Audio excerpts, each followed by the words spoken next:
This is Fish Tenners from the Sith Strike Team, and you're listening to the Escape Pod cast. This show was recorded in front of a live studio audience. You should know that Scotty and Paul don't like you. They're wanted men, and they have the death sentence on 12 systems. One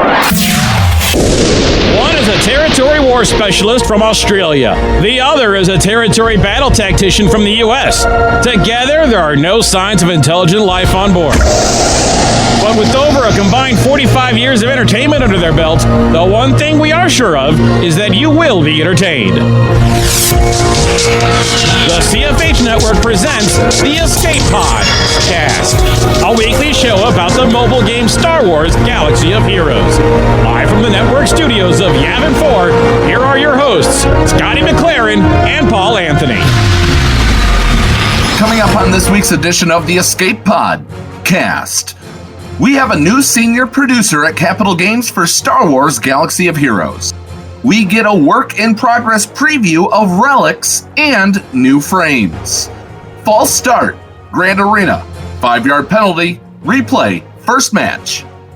Territory Wars matchmaking is broken more than Grand Arenas used to be. We talk recruiting with our very own all-star recruiter Zedd and our very own Tupacca. And McMole talks about what he loves, clones. All this and more on this week's edition of the Escape Pod cast. The Escape Pod cast news. Yes, and a big welcome to all of you guys that are joining us this week on the Escape Pod cast. And I can tell you, Paul, it's been a big week in Galaxy of Heroes land. I know that we're going to talk more about the clones with McMole a little bit later on today, but mate, I'll tell you, this is absolutely fantastic. People that are saying that they wanted new content, I guess you could say that it finally arrived.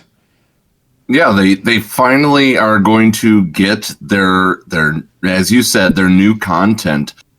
And it's kind of recycled content, if you will, but it's still new with the craziness of these new abilities for the clones. I mean, we are going to talk to McMole about this, but I mean, the 501st rework, we called it, 500 iterations. We called that. Yeah, absolutely. Yeah. Now, what else do we still have here? We have the reek to come, and then something that's going to make us slap our foreheads, right? Those are the other two little hints. Yeah. But Echo 5s and Rex, all the ones that we had from all the ones that we had before are all getting reworks. Mm-hmm. So they make 5s a martyr. They make Echo a big support character in my mind, and they make Rex just he wrecks house, pun intended. Yeah, and the good thing is that his leadership ability hasn't really been affected either, which is always good. So, that's always a fun thing, really, that's happened in the game. So, very, very pleased about that. Yeah, you could still run Wampa with your Rex. Yep.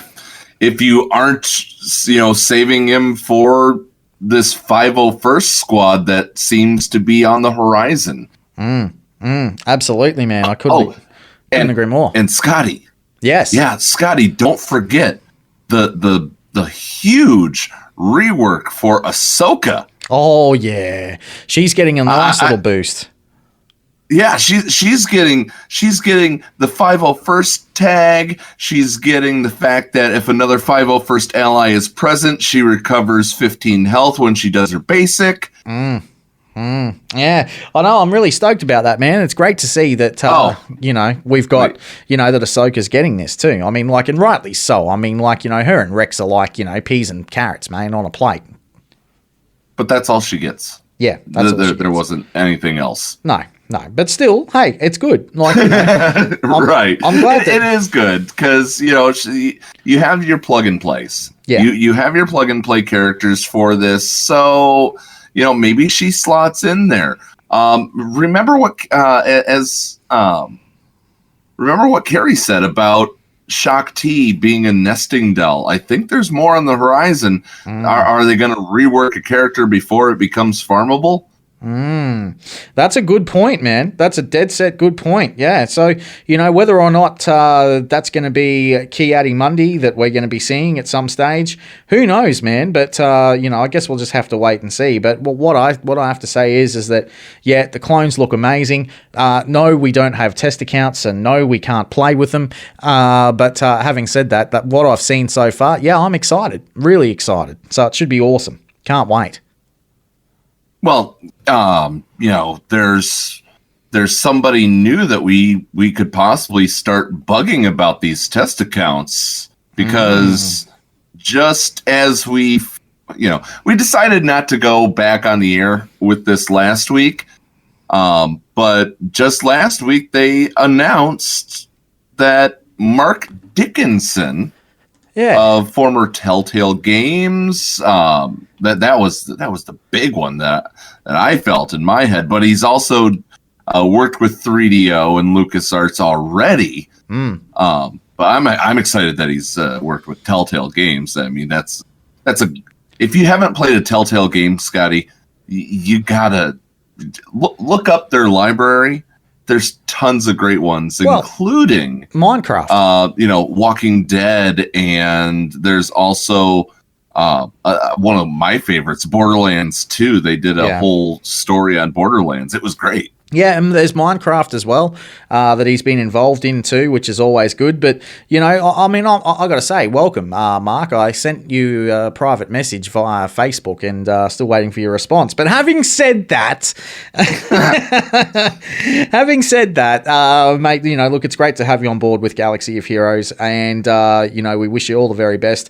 I'm excited about the fact that he's coming to the game, because one of my favourite games, actually, that he did work on was Cricket 2007. And that was back in the day with EA Sportsman. And those EA Sports games back in the day were sensational. So I'm really happy that he's coming to this game as well. So welcome, Mark. It's great to have you here, brother. It's kind of funny you talk about EA Sports back in the day, man. I still miss MVP baseball. It's kind of funny that the American guy misses the baseball game from EA Sports, and the Australian guy loves the cricket game from EA Sports. They don't make them anymore. No, they don't. It's sad. I wish the exclusivity contracts would go away. Yeah. But one of the things that I wanted to discuss with you about Mark, Scotty, is he is a little bit of a whale. Yeah, he is, actually. He, according to the article that they posted, he started playing in late 2017, so his account is just 2 years old. And Scotty, you just joined his ranks just this past yesterday, if you will. Yeah, he's now a 5 million player. He's got a 5 million account. Yeah, just like me. And Mark, welcome to. Look, I got to say, I was hoping that Mark was going to send me a private message to say, Scotty, welcome to the club, but it didn't happen. But anyway, it's all good, man. But he is definitely a whale, and he certainly gets this game. In fact, one of the factions that he's looking at gearing up is the Jawas, so that's good. They're actually a faction I'm looking at bringing up at some stage as well, but not just yet. I just finished my Phoenix squads, Paul, so you'll be happy about that. So he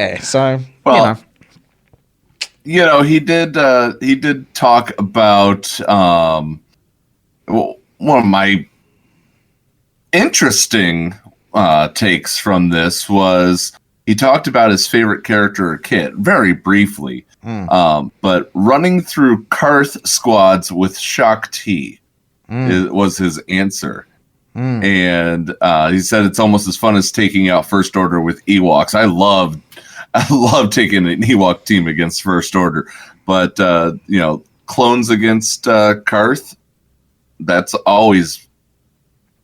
now a guilty pleasure as well for me. Yeah, and with the clones also against Karth, you might want to look at saving them for something else. Actually, now with the rework, but I digress, man. It's all good fun, isn't it? And look, I love taking the clones in and doing a little bit of fun with them too. In fact, my clones actually survived 8 battles in the last GAC, which was lots of fun. So that was good. I was quite happy about that. But speaking of GAC, and look, we do have to talk about that. We got underway with another false start yet again, Paul.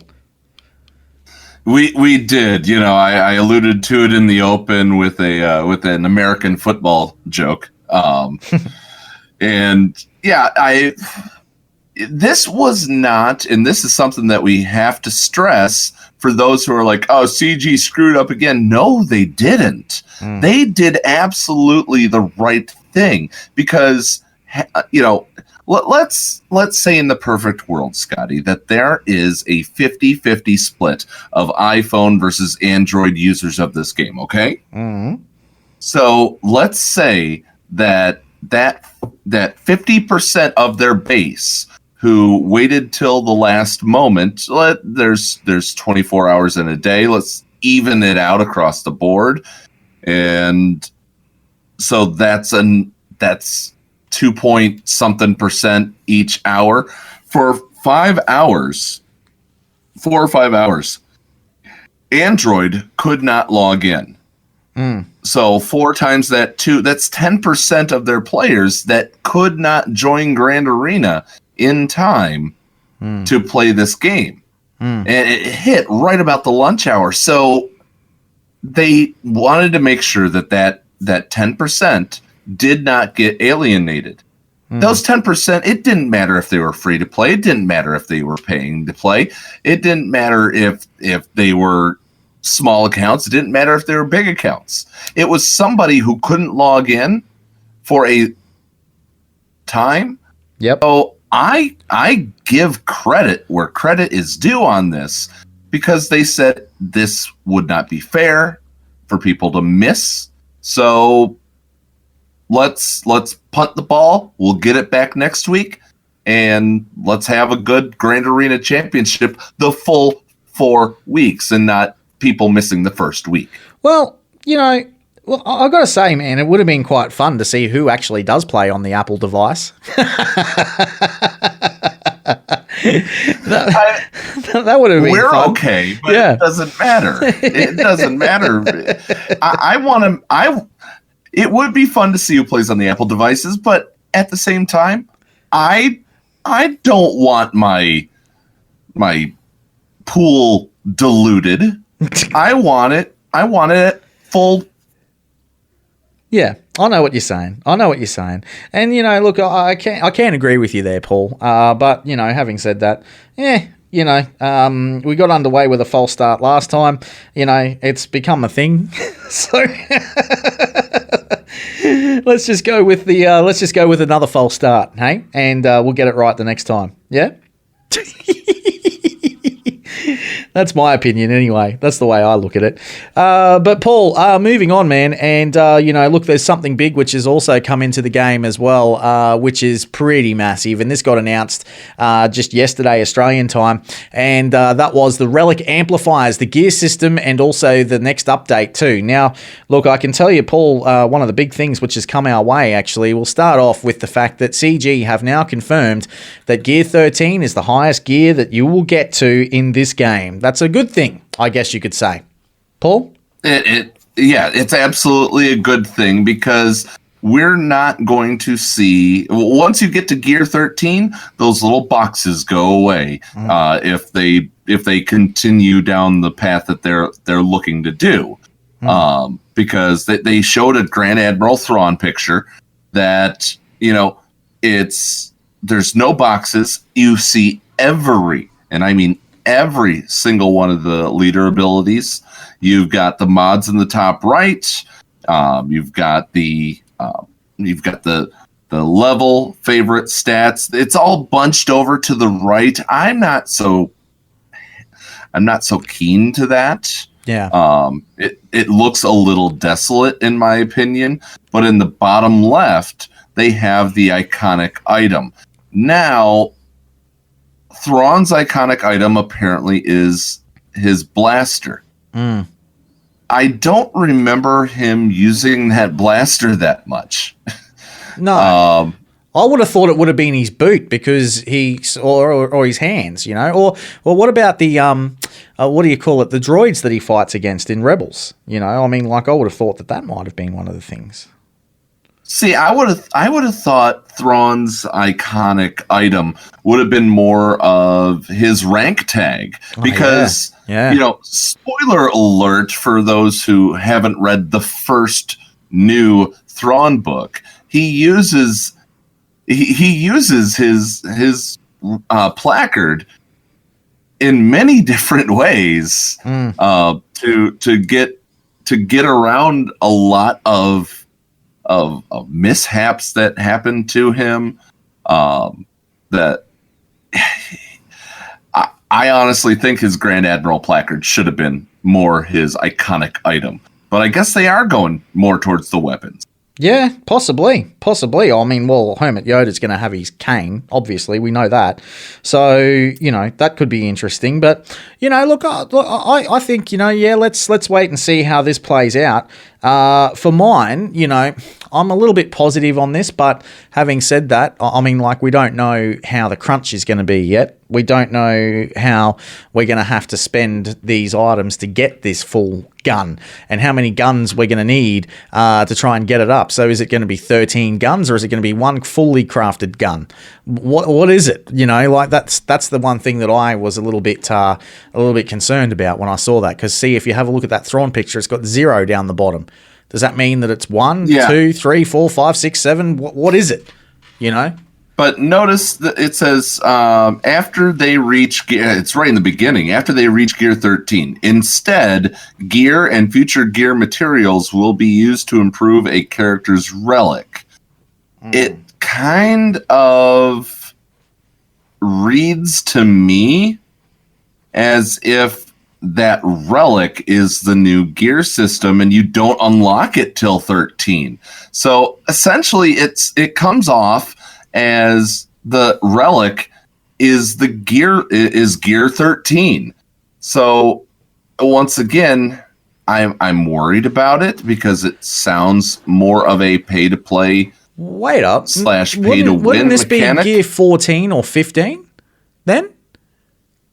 So the relic will then become, if that's become the gear relic, I mean, we've already got to gear 13. Yeah?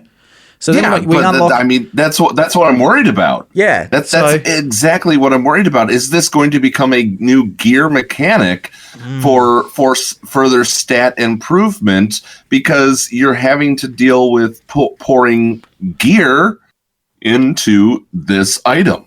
I'm a little bit concerned. I mean, I just don't know. So I'm gonna hold my concerns about this until, because I'll be honest, like, when this post came out, it came out first thing in the morning for me.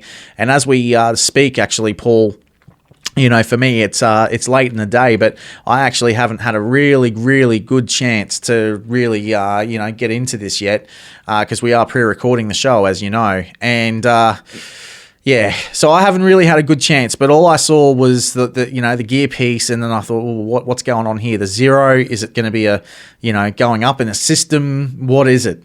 So that, I mean, I guess you could say that the only thing is that I'm just going to wait for a bit more information and wait and see when it gets out into the wild and see what happens. So, yeah, but I do like the character's picture there too, with the red Darth Revan, for example, and it's got the red there around it, and then you got the Jedi Knight Revan, and it's got the blue, and they've got the little piece that's next to the Zeta. So that's obviously okay. So this to me actually looks like a new Zeta ability kind of thing.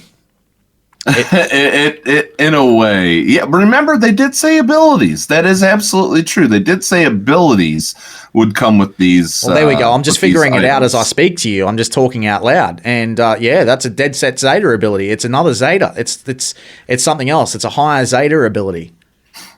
That's what it looks like to me. If you remember the post on Reddit from Apollo Gaming 18. He had actually said to use red for the regular characters and red for the dark side characters and blue for the light side characters as they get to gear 13. Cubs had shared it, and it took off, as well. But all credit goes to Apollo Gaming 18 on it, and it's kind of funny. He prophesied the change in, again, character portraits that came in Title Update 16, now in what's going to be Title Update 17 if it comes during this break. I mean, they just went to 17. Shouldn't they wait till 18 for the title update, or is this it? This looks like it. It says after the update, here's what you're going to see. So this is going to be the next update. By the looks of things, we're going to start seeing that very, very soon. So watch this space, Paul. I guess you could say it's coming. It's coming quicker than what we'd like. So anyway, look, I'm positive for this, man. I think this will be fun. It's like a new Zeta ability. By the looks of things, and just looking at it, and there's going to be, some other things that they're going to be looking at doing as well. So, look, I mean, it is what it is, and let's have some fun. But I don't know if you should be able. I think from a gearing level for those characters, I mean, I don't like that you've got to get them to gear 13 if that's the case, and then you can put the new ability on. I guess it's kind of like a finisher, but for me, I don't rate that. I think that if you've got your character in the yellow, in the gold of gear 12, you should actually have access to that. But we don't know. Yeah, but gear 13, probably too far for mine, But that means at least 100 cryotech each. Yeah. So yeah, Chirotech. Yeah. A lot of people say Chiro. Yes.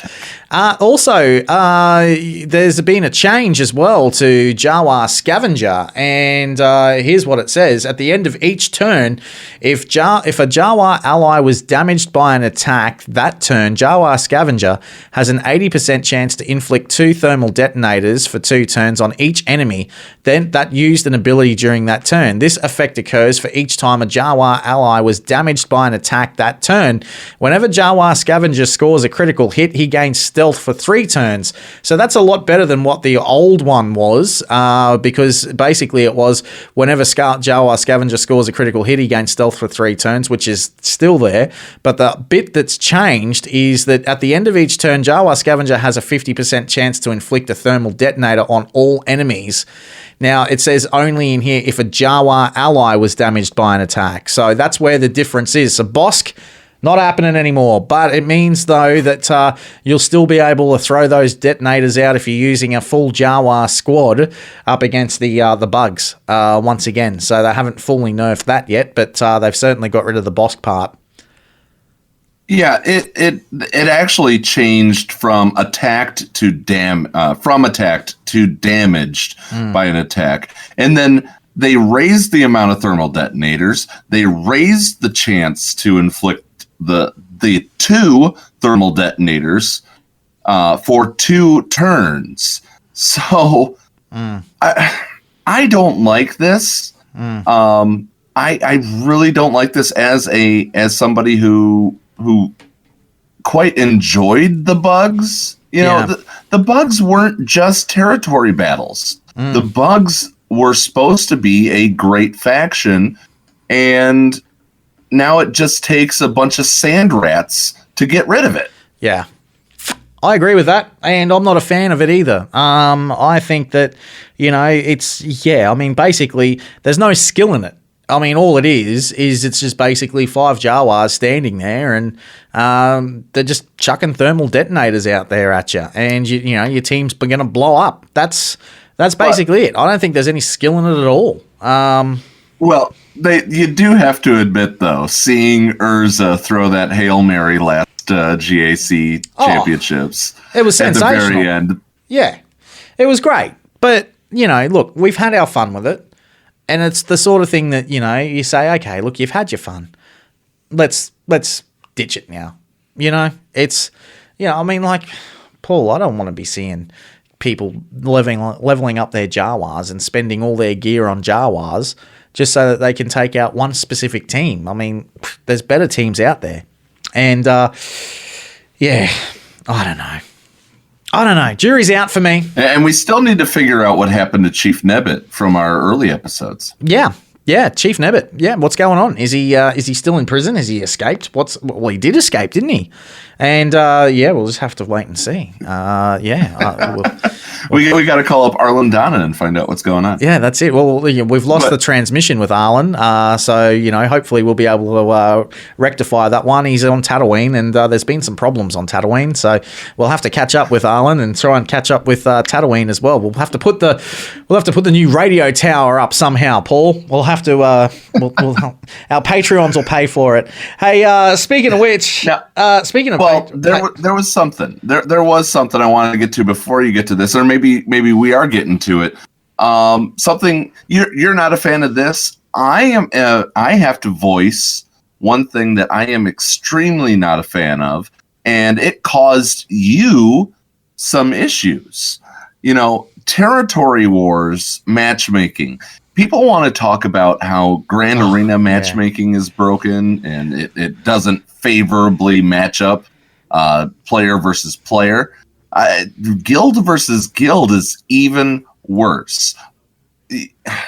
Do you want to explain the situation, or do you want me to go into it? Because, I'm fired up on it. Well, yeah. I mean, basically what happened was that we went up against the guild, and, you know, a number of our players chose not to take part in this territory war. We didn't ask them not to. They just decided they didn't want to, and they didn't want to be a part of it. So that's fine. I guess that's because, we are known as a territory battles guild, and that's the way that things are. So, it is what it is. Anyways, and, we went into battle against this guild, and the guild then decided, because I've got the highest GP in the guild, they then decided to attack me. 2 people did, and accused us of sandbagging and cheating the game. And of which, look, I can see where they're coming from their perspective, because we are a pretty intense guild. But having said that, they did pretty bloody awesome if they're accusing us of sandbagging. So we were pretty much on par, I got to say. They didn't do too badly against us, Paul, considering, No, they got through a lot of the zones that we set up.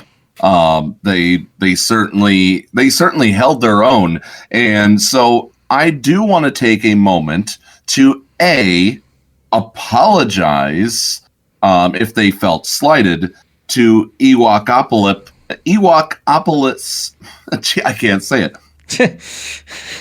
Ewocalypse Ascension. I want to apologize to them if they felt that we gamed the system in this, and let them know that we do have a strict policy that if you cannot partake and set the proper defense and do the correct offense, we ask our guild members to not join. Yeah. So that those who do join don't get matched up against things that they can't tackle. And so I would like to offer that apology to them. Hopefully they can take us up on it, or some, allied guild might be able to say, hey, there's that. And also call to attention that matchmaking for territory wars needs to be more based on total number of players and then average GP, not just flat out average GP. Yep. I agree with that. So yeah, I mean, I can tell that person that contacted me, no, we didn't sandbag, and that's certainly not something that we did. And I agree with you, Paul. We certainly do need to make some changes in TW when it comes to matchmaking. So I totally agree with you there, brother. I could not agree with you more. Hey, there was something that I wanted to actually did want to throw out there, and he's one of our Patreons. And not only is he one of our Patreons, but he's also one of the Patreons as well for Cubs fan Han. And Paul, I'm gonna talk about it. And this really, really, really upsets me. You may have seen the announcement from Cubs. We are part of the CFH network, and I want to extend all my thoughts and everything out to Danku because it's been announced that he was actually laid off his job. And I'd like to send my support, my prayers, if you're religious as well, to Danku and his wonderful family. I'd also like to say that Danku's been a wonderful part of our community for quite some time. Never had anything bad to say about anything. And Danku, mate, we're with you all the way, mate. And no matter what, we'll do everything we can to be by your side, brother. So, Danku, we're with you. Fun information, Scotty. Danku was our first Patreon. Yeah. And so if there's anything that we can do for you, Danku, please let us know. If there's anything that somebody wants to do for Danku, he is an admin of our server. If for some reason you can't get a hold of him, reach out to one of us. And we'll see what we can do if there's something that you want to or / can do for Danku. But we love you. We love you, Danku. I'm not going to use your real first name. No.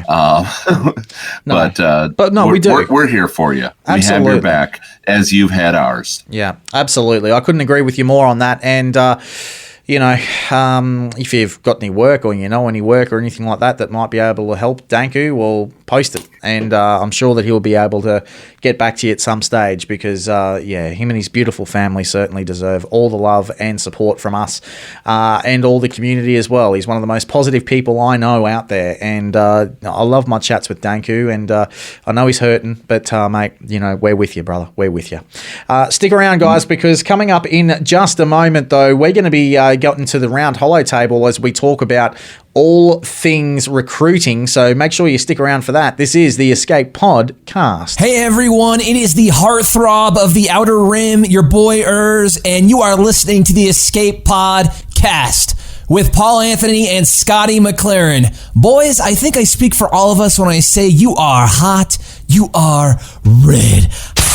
Micaeus Modding Mayhem is the premier remodding service for the game that we all love, Star Wars Galaxy of Heroes. With some of the most affordable rates in the industry, Micaeus will rebuild your roster from top to bottom and give you consultation on where to go from there. Micaeus has a 100% satisfaction guarantee and lots of useful additional services, including a full cleanup of your mods, loadout pages, PvP plans, and more. Contact Micaeus today on Discord at all lowercase Micaeus number 0127. That's MIKAYAS number 0127, or at micaeusmods@gmail.com. Micaeus Modding Mayhem, the official remodding service of the Escape Podcast. Hey there, Escape Padawans. Everyone's favorite Llama here to remind you that the Escape Podcast is on social media. That's right, we're on Facebook, we're on Twitter. So give us a like, give us a follow, and stay up to date on all things in-game and in the Escape Pod. Our account links are down in the description or on our Discord server in the Show Links channel. See you on the net. Hey everyone, Biscuit Weasel here from the planet Coruscant and the HSTR project. Some of you may have seen my latest videos about my modding and Grand Arena strategy, but I want to help you personally. Head on over to patreon.com/biscuitweasel, that's Weasel with a Z, and check out my new Patreon rewards. And while they last, the first 10 people to sign up at the $10 level will get the whole $30 package for their first month. That's patreon.com/biscuitweasel. Remember, that's with a Z. Today. The Escape Podcast with Scotty McLaren and Paul Anthony. And welcome back to the Escape Podcast. And on this Hollow Roundtable, we are joined by Zedd and the Llama. You guys have definitely been a big part of this show, and we absolutely wanted to bring you on to talk about the things that you guys do that help out with guilds and alliances and things like that, and tips you can give to these groups. First off, Zedd, welcome to the show, and tell the listeners a little bit about yourself if they don't know. Well, hey guys, thanks for having me on. Oh, you're more than welcome.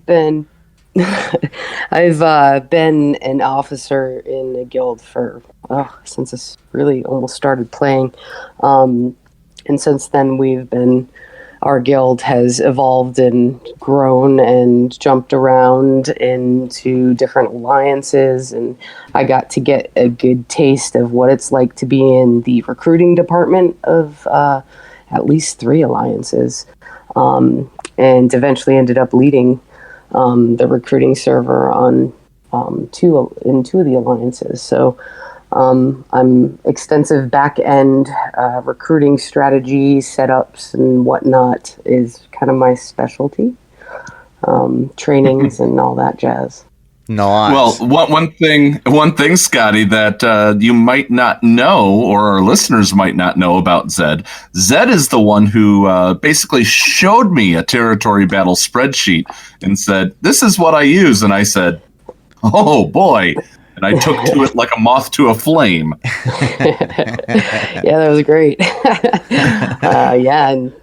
He took off running with it and did like far more than I ever did with that thing. That's for sure. And the other half of this round table is she goes by many names: Tupacca, the Llama, the Llama goddess.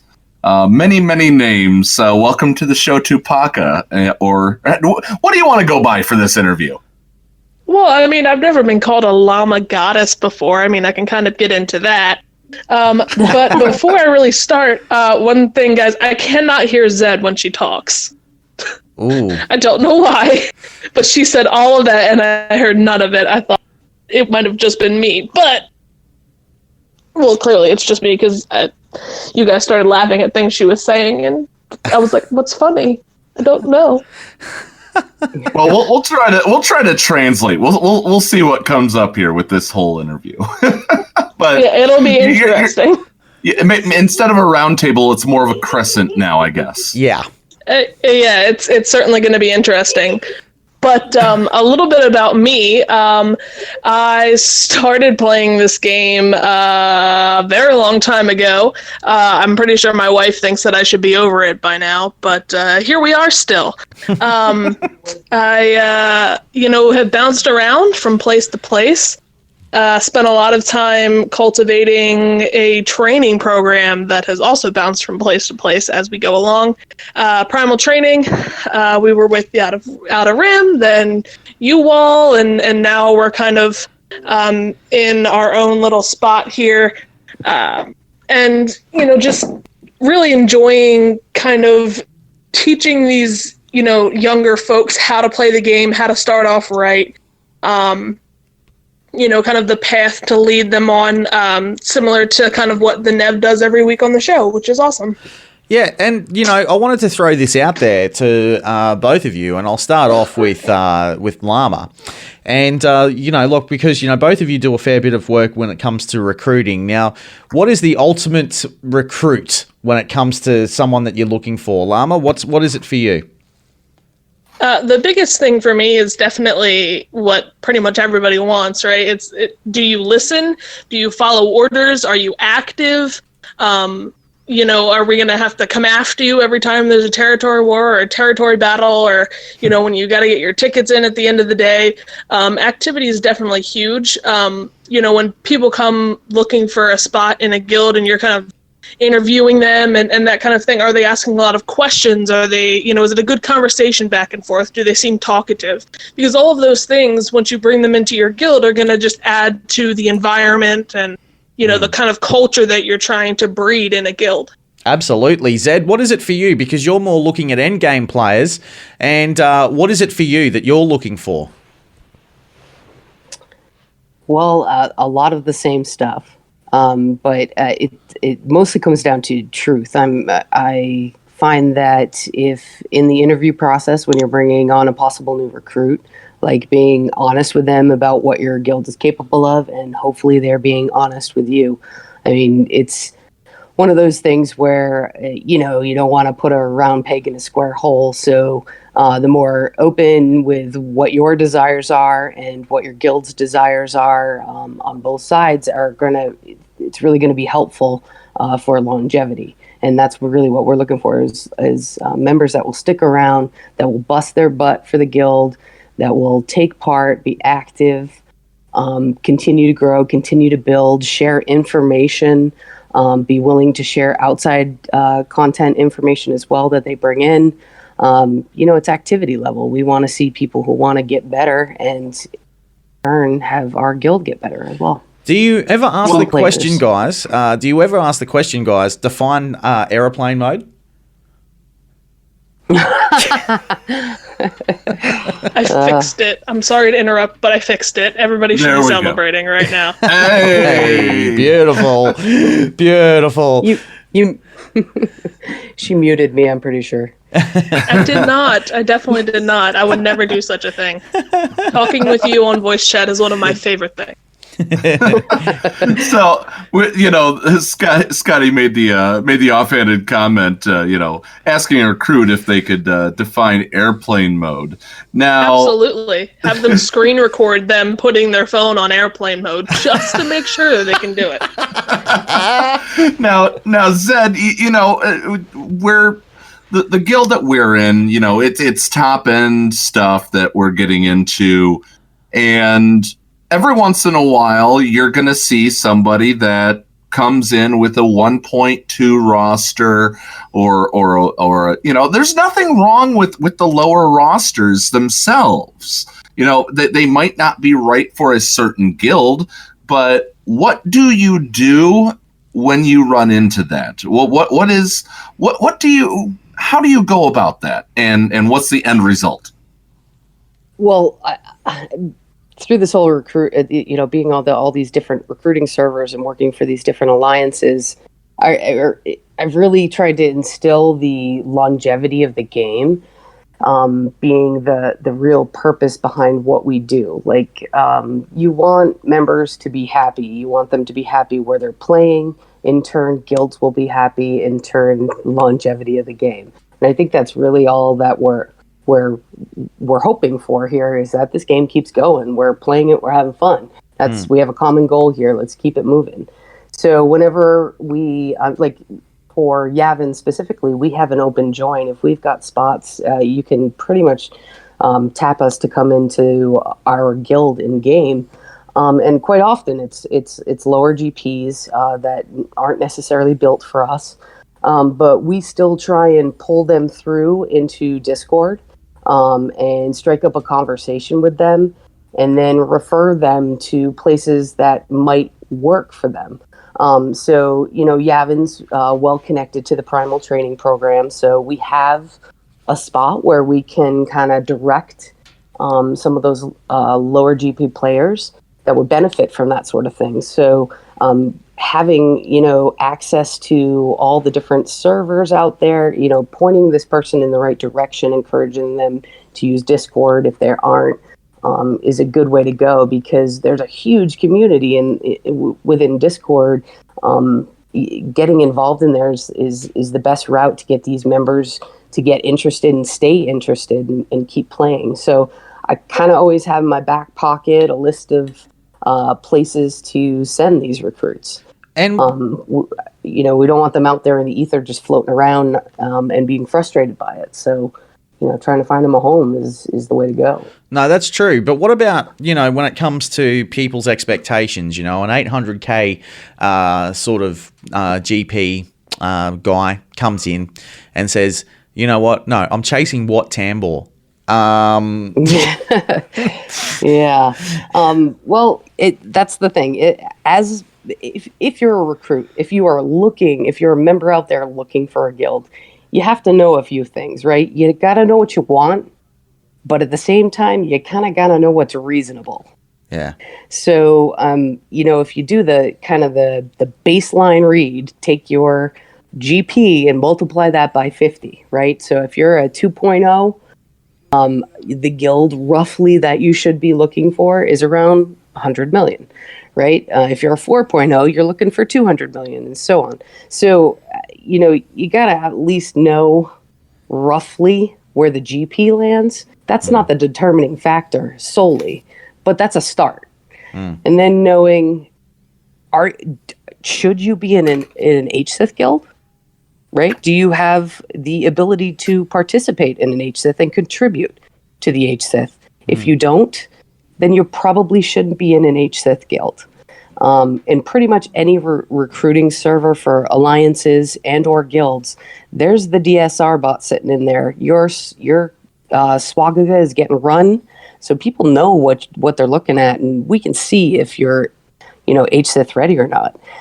So that's a big factor, knowing where you kind of fit in and knowing what you are looking for. Is your favorite territory wars? Well, don't be looking at the TB guilds, right?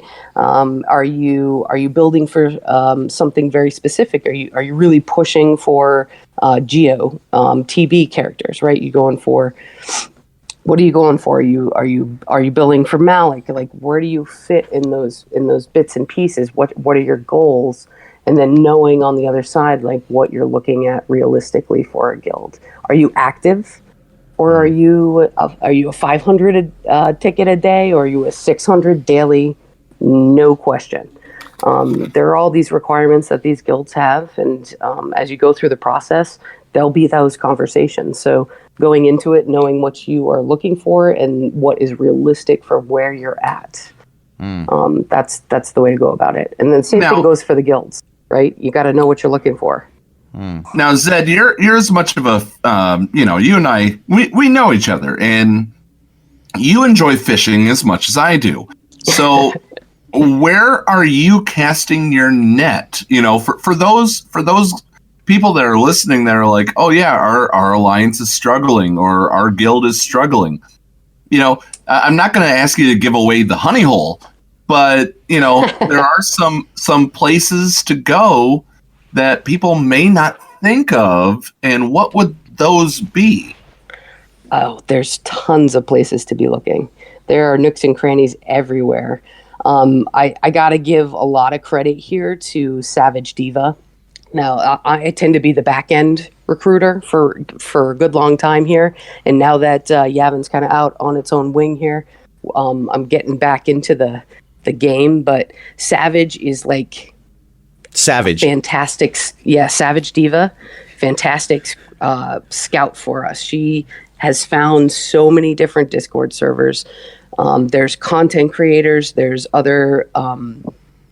There's online resources. There's the EA forums. There's Reddit. There's Facebook. Almost all the content creators, at least that I follow, have some sort of a recruiting option or channel or bucket that you can get into, whether you're a guild looking for recruits or whether you're a member looking for a guild. If you're an alliance looking for a guild. So, I mean, Urs and Biscuit and Star Wars, Biscuits and Star Wars, going nerdy. Allnart has it as well. He's got a fairly extensive one. There's other Discord servers like Planet Corsican. There's the SWOG recruiting server. There's the SWOG life server. There's the SWOG guild recruitment server. There's plenty of places is basically what you're saying. So many. Get out there. So many. There's our Get server. Out there, yes. There's our server and as ask. well. Yeah. Yeah. And the Escape Podcast, of course. I mean, yeah, and ask around. I mean, the community's huge. Yeah. There's an all-female server out there. Yes. It's crazy. Pretty much anywhere you go now, especially with the content creators. I know a lot of people follow different content. There's usually a channel in there. If not, ask. People will direct you. Actually, Paul, I want to jump definitely. in. I want to jump in here because I want to throw over to Llama because, one of the big problems that some people face in this game too is that some people choose not to use Discord, but they use the other one, which is Line. How do you get... We do not speak that name. There is no such thing as Line. How do you get people from Line over to Discord, and how do you get them over the line, so to speak? I mean, generally, it's pretty easy, since both are free and both are fairly similar, unless they're, super stuck online. Generally, it's pretty easy to be like, hey, we use Discord, you just pop over, it's free, it's the same thing, and they're usually pretty good. You do get some people who are crazy attached, and you just kind of have to go, okay, well, I mean, then that depends on how willing your guild is to be flexible. I mean, in Primal Training, I know in Yavin, it's a pretty hard line that you need to be on there or you're not invited to the party, so to speak. And all of those things are part of, like Zedd was saying, is knowing what you're looking for in a recruit when you're going out and trying to find people for your guild. Are you willing to bend that rule? Are you willing to, take less than 600 a day, 600 tickets a day, things like that. And one thing I definitely want to point out is that, actively recruiting and getting the amount of recruits coming in, like, Savage pulls in for us, it's a lot of work. She's not going to like one server once a day and posting, a little ad for the guild. Like, she's actively doing it all the time. So if you're sitting there frustrated because, you're not getting many people coming in and you're not getting much traffic, it's probably because you don't have enough hands in the pot doing the work. Yeah, that's a good point. I totally agree with that. I remember in my short time as a recruiter, actually, I did a little bit of recruiting for a former guild that I was in. And, I remember what that was like as well. I mean, I remember the conversations that I had with people and things like that. And, one of the things that we actually did too, guys, and, this is why I brought up line, is that some people choose not to, they'll just go straight on the Discord or they'll just use social media and Reddit and things like that. But there is a huge community over there online. And a lot of people, the really, really classy recruiters use that program to try and get people and win them over to Discord, which is very interesting, guys. Huh. I mean, I don't... Discord really is... I mean, Line doesn't hold up to it. Let's be real here. I mean, the capabilities that it has... sneak peek, we're recording this, talking to each other through a Discord call. Like, just the capabilities that it has does not stand up to, Line can't even touch it. So, yeah.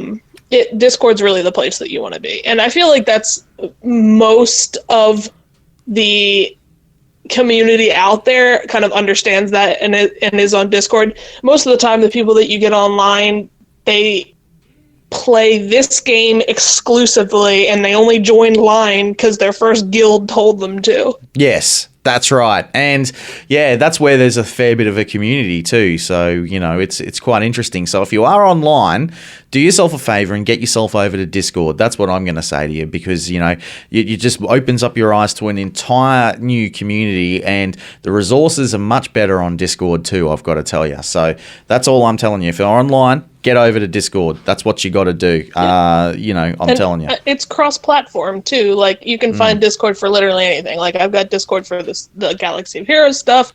I'm a huge Fortnite person, so like I've got Discord servers for that. And I mean, it's literally cross-platform, cross-game. Like, you can literally find a Discord for anything. Yeah, absolutely. Yeah, absolutely. Well, guys, look, it's been an absolute pleasure talking to you both about recruiting. I know that we could go on all day, but we've got to get a man in here in just a moment who's going to be talking all about the clone reworks, which have been happening, and also the whole free McMole thing of what's going on. So make sure you stick around for that. We'll be joined by McMole too in just a moment, right here on the Escape Podcast. This is Cubs fan Han, and you're listening to the Escape Podcast. Hey guys, it's the Nev here. If you want to hear more content from me, please come over to my channel. It's Nev. Simple as that. But if you're looking for me and you need to type something in the search, best put in my full name. It's Neil Andrew Eyre. You can also follow me on Twitter at PomPomtastic1. And you can find me on Discord, Nev, #9515. Hope to hear from you soon. Come on over, give me a like and a subscribe. 1, 2, 3. Llama, what are you doing? Well, Zedd, I'm trying to count all the perks that Scotty and Paul give their Patreon supporters, but I don't think I have enough fingers. Patreon supporters can get tons of rewards and plans just start at $2 a month. 7. Wait, what comes after 7? Visit patreon.com/theescapepod to sign up. The Escape Pod Cast. Guild Classifieds. If you like pina coladas being caught in the rain, how about you go and get me some champagne and join the Dark Lords of Pie. They pride themselves on being the most relaxed top 25 guild in the community. They only have one hard requirement, and that is sipping on pina coladas. Or getting in your 600 tickets, but don't let that fool you. They dominate territory battles and decimate their territory war opponents without the raised blood pressure and yelling officers! If you want to help push rewards in the new Geo Dark Side territory battle, the Dark Lords of Pie is for you.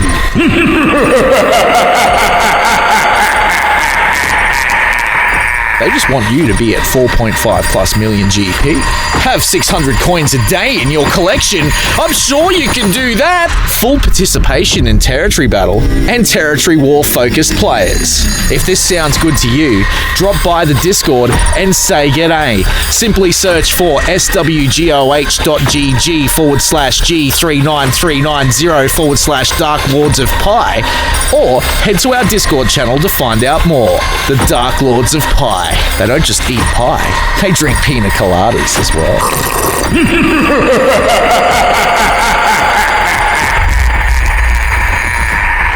Hi, I'm Timothy Zahn, author of Thrawn, and you're listening to the Escape Podcast. Back to school. The Escape Podcast for kids. It's really cool. Hello there, boys and girls, and welcome to the Escape Podcast for kids with me, the Nev. Today, I'd like to reflect a little bit on the fact that GAC was cancelled. Is it annoying? Yes. Is it frustrating? Most certainly. And I'm sure there's lots of you guys out there that are just as frustrated and annoyed as I am. After all, we were all so hyped up and ready to rock and roll. But let's not dwell on the fact that they cancelled without any notice whatsoever. Let's not also dwell on the fact that they could have quite easily posted it on the forums and said, hey, look guys, we're just going to postpone the event for a few days. But no, we've cancelled it. So, to all my escape podawans out there, let's take this time to do some extra work on our rosters. I know I am. So, what should you be looking at?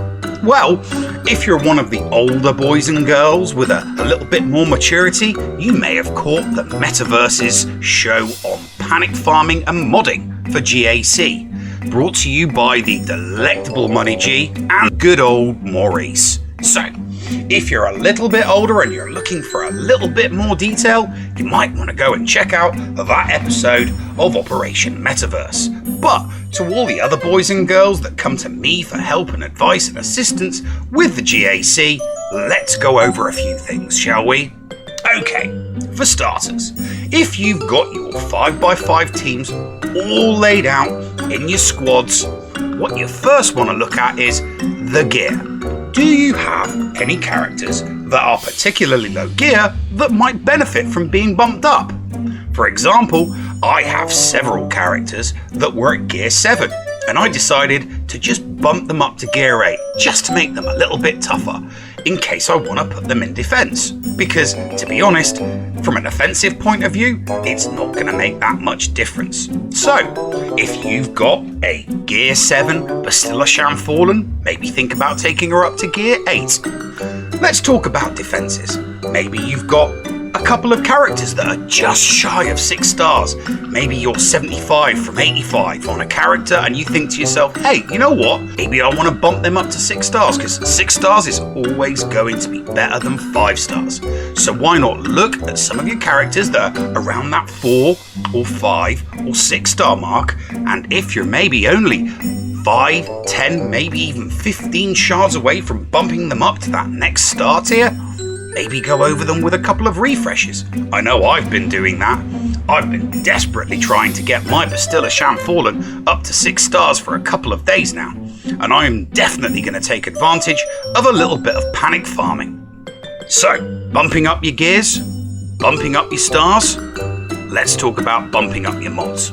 Now, Most people will look at a character, they'll check the mods on that character, and they'll see if they can roll or slice any of those mods to maybe squeeze out a little bit of extra speed.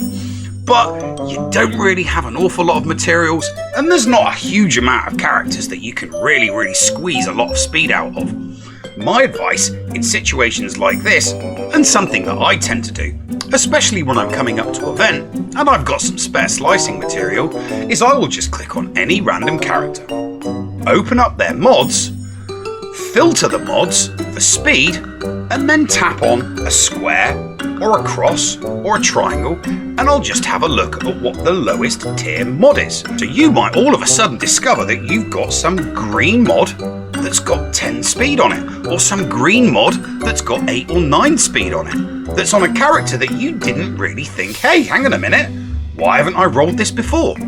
You might have a character like Kira that's just under that 200 speed threshold, and she might have a green mod on her that, if the speed rolls, could take her over into the 200. And we all know anything over 200 is better than anything under 200. So, go through all of your mods using the filter, select the speed, make sure that you're looking at them from top to bottom, and if you come across any light grey or green, or maybe even some blues that are in the medium double digits, think about slicing those. Let's go back over. What have we covered? We've covered star increases, we've covered gear increases, and we've covered rolling and slicing mods. So that really only leaves one more area. Ability mats. Have you maxed out the ability mats for all of your important characters? Just do it on characters that you 100% know you're definitely going to use in the GAC. Doesn't matter if it's for offense or if it's for defense, but it's got to be a character that you know you're going to use. There's no point really wasting any resources on characters that you have no intention of using in GAC whatsoever. GAC has the priority.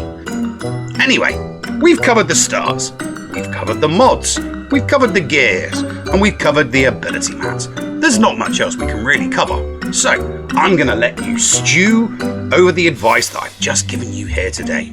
Take it away with you, and go and check out the Operation Metaverse episode that talks about panic farming and modding for GAC. But that's all for now. Thanks for joining me for story time with the Nev on the Escape Pod, Cast for Kids. Hi, this is Cyphermaster SB Crumb, and you're listening to the Escape Pod, Cast. Micaeus Modding Mayhem is the premier remodding service for the game that we all love, Star Wars Galaxy of Heroes.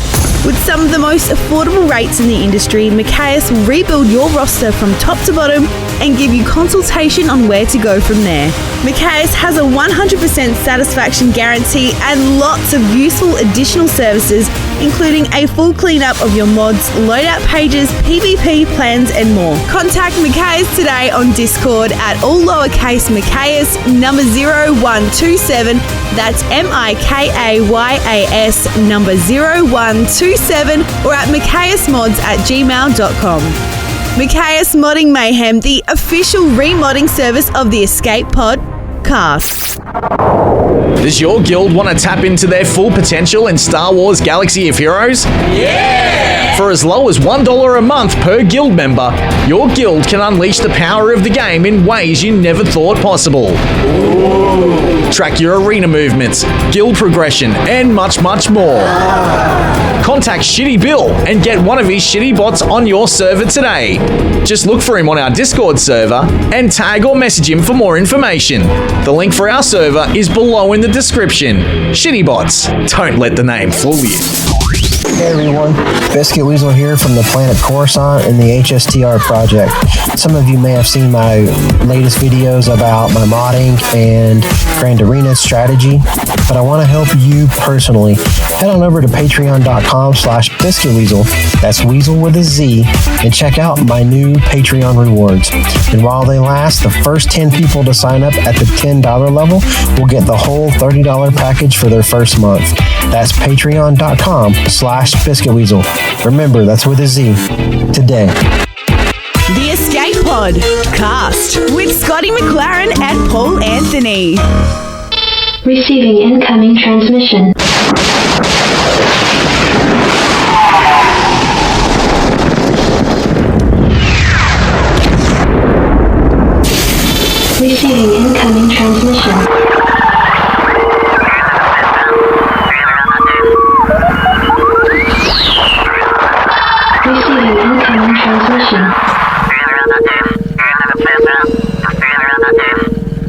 and welcome to this incoming transmission for the Escape Pod cast for this week. And, you know, we promised that we would have this person back on when it came time. Unfortunately, Scotty just had to step away. He's not going to be able to make it to this one.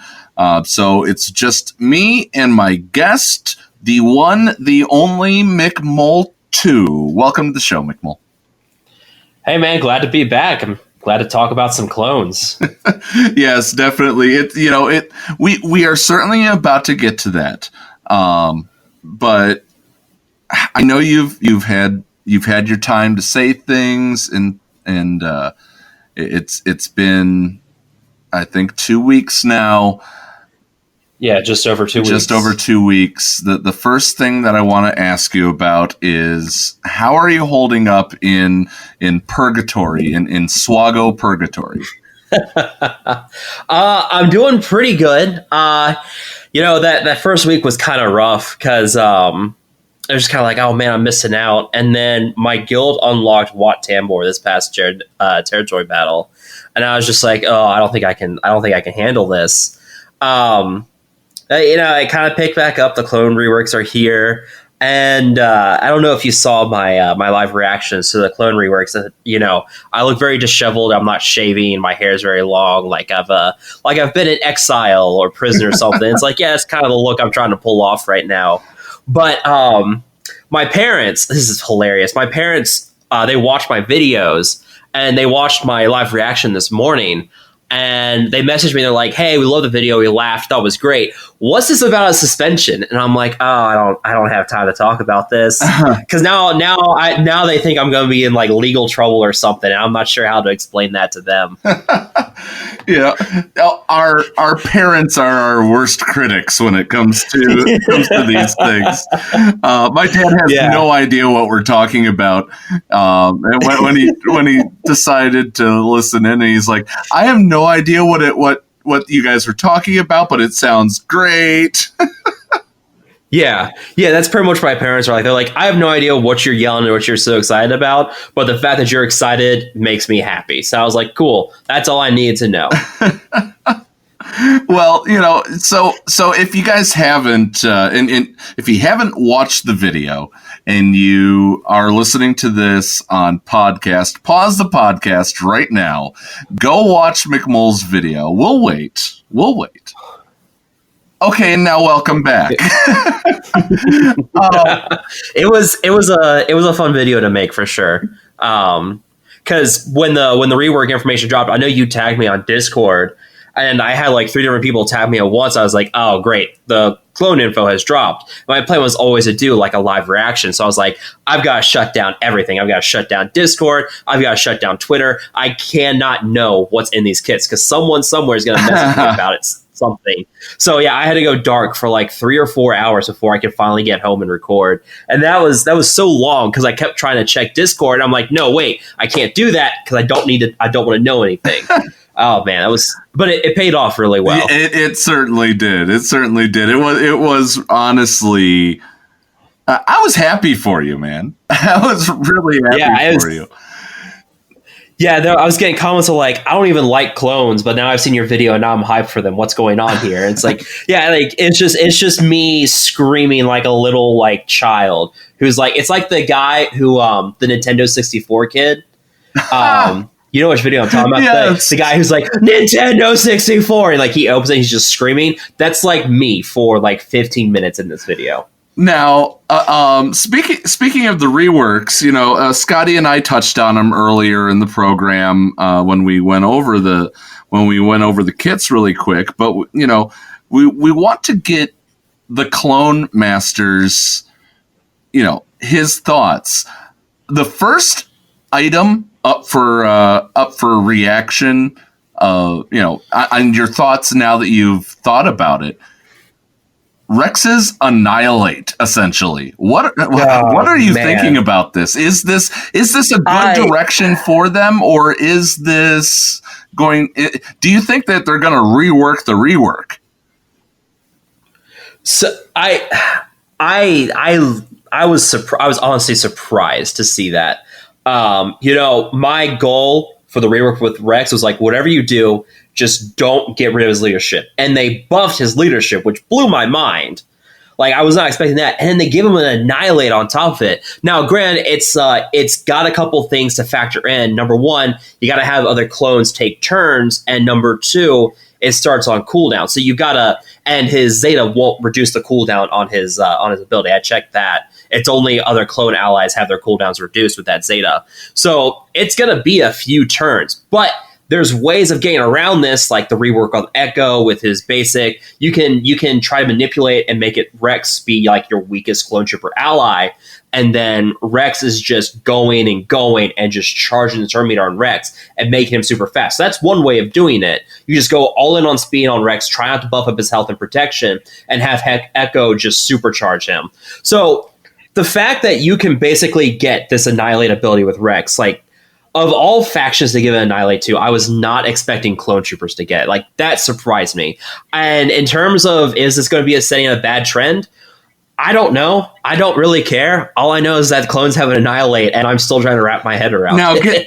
Now get this. You know, with that Annihilate, if you will, you know, if Fives, and this segues into the other one, if Fives dies before Rex does this Annihilate, it hits even harder. Does it? I'm trying to remember. I know he gets the. I know when Fives dies with the Zeta, and we're going to be getting into Zetas here in just a moment. But it is Fives can't be revived when another 501st Clone Trooper ally would be defeated while Fives is active. Their health is set to 100%, and Fives is defeated instead. And the Clone Trooper ally gains max health, max protection, speed, and offense stats in addition to their own until end of battle. So that does up Rex's Annihilate because they get his offense stats. Right, but the damage from the Annihilate is based off the enemy character's max health. So the offense isn't going to affect that. No, it's deal physical damage to target enemy plus bonus damage equal to 25% of the target's max health for each turn a clone trooper ally. So 4 turns they could peel the protection right off.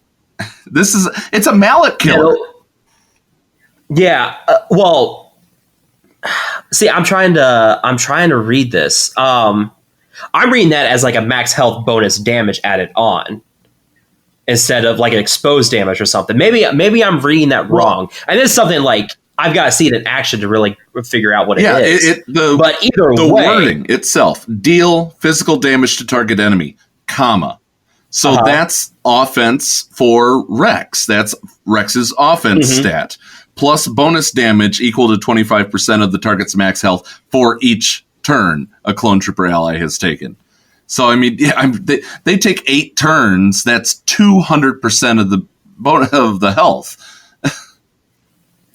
Right, but that's the thing. If it's going to be something like Expose or like his old Subduo attack did, it's still going to be negated against Malik because Malik has that immunity against the max health damage attacks. You're right. It's something I've got to... You are right. Yeah, it's something I've got to see in action, but I'm pretty sure it's going to be damage calculated like Expose. So I don't think it's going to be the Malik killer, but anything else that is not immune to that max health damage reduction, it's gonna just wipe them off the planet. Like this is gonna be a General Grievous killer. That is absolutely true, which sucks because I have Gear 13 droids. like this team, I'm looking at the kit for this team, and like everything that's bouncing around my head is like, this is gonna destroy a General Grievous team. You've got Echo who can stun droids. You've got Fives, which saves, like, if Echo or Rex dies from an AoE, Fives sacrifices himself, and then those clones are supercharged now. And then Rex can do this Annihilate ability with a max health damage. Honestly, the way I'm reading this, like, it looks like General Grievous teams. If you have a solid clone team, you're just gonna wipe out a Grievous team on the enemy side. Now it does make me feel happy, even though I'm the victim of it because I love running droids in my arena. If I can run droids to defeat a Malik team, and somebody can run clones to defeat a Grievous team, and then somebody can run Darth Revan and Malik to defeat a clones team. That to me is paper, rock, scissors, my friend. Because then you have like your Jedi Knight Revan teams at Padme. I'm not sure how this is going to stack up against those. I think I don't know. Time will tell. Don't get me wrong. I will be a very happy man if clones make their way back into Arena with this. But I think we're still missing some stuff, which I think we're going to get to a little bit later. We are. But I think there's a very obvious character missing in the 501st tag, which has me putting my tinfoil hat on for some conspiracies. But yeah, I think as it stands right now, the 501st faction, like the 501st plus clone troopers in general, right now we're seeing what is likely going to be like one of your better teams out there now for Territory Wars or Grand Arena. Not sure if it's going to be meta for Arena just yet, but I wouldn't be surprised if down the road we definitely see this make its way into the Arena meta. Well, for those who are getting ready, for those, forgive them, McMole. If they don't have their clones geared, who should, in what order should they gear them up? And if they're going to do one and then another, or do you recommend the gear them up together approach? Waiting till all 6 are there, gearing it, waiting till all 6 pieces are there, gearing that. Yeah. So I know the synergy, like the list of synergies for these characters. They list Commander Cody. He's kind of like the last clone on my list of characters to work on here. I'd much rather put Sergeant in there. And honestly, I'd say the gearing priority as it stands right now, probably going to be 5s, because 5s is going to be your tank. And the more gear you throw on 5s and you have that Zeta, especially if you have an undergeared Echo or Rex, you can manipulate that in a way with his Zeta so that you have him really geared up. Rex or Echo dies, and then all those stats get thrown onto Echo and Rex, and then now they're just like going Super Saiyan and just murdering everything. So I would say 5s is the number one gearing priority, then Echo, then Rex, then Sergeant. Now, if you have Shock T, obviously you're going to use Shock T. And Shock T, I would put about middle of the ladder. So like 5s, Echo, then Shock T, then Rex, I think. And we'll get into the last piece here in a second. What about the Zetas? What are you? You're the clone master. People should be listening to you. So people will listen to exactly what you're about to say. This one's tricky because I'm hesitant to put out a Zeta priority because I don't know what the Zetas are yet. Like until I know what they are exactly, like I can guess. I have a pretty good idea of what they are. Like I'm pretty sure Rex's Zeta is going to be that cooldown reduction, much like the Zeta on 5s is going to be those bonus stats getting transferred to the other clones. And then Echo Zeta is more than likely going to be that bonus damage when enemies evade attacks. I think that's what the Zetas are. So I have an idea of what that Zeta priority list would be in that case. But again, take this with a grain of salt, because right now, at the time we're recording this, the update has not gone live. We have no idea for sure what the Zetas are. But if they are what I just listed, my Zeta priority is going to be Shock T lead, Rex, tactical awareness on 5s, then the unique on Shock T, then the Zeta on 5s with him sacrificing himself, and then Echo Zeta. Wow, so the sacrifice Zeta goes on like next to last. Yeah, so again, this is something I gotta see it in practice to be sure. But as I'm reading it on the kit right now, it's sorry, Rex or Echo have to die in order to trigger this. That's only 2 other clones on your team, so they have to die in order to trigger it. That's very niche and very situational for me. So it could be manipulated in a way in which the enemy team could you could lose 2 characters on your team before this Zeta ever has a chance of triggering. You see what I'm saying? Gotcha. Yeah. Well, yeah, I mean that actually rolls into pretty much the next question. Yeah. who are those other two that you think that you should be bringing on this? Like on the 501st faction, or? Well, for right now, from what we have in the game, who are the other two that you're bringing? And then after that, what are the two that you think should be showing up? Okay, so obviously Shock T lead.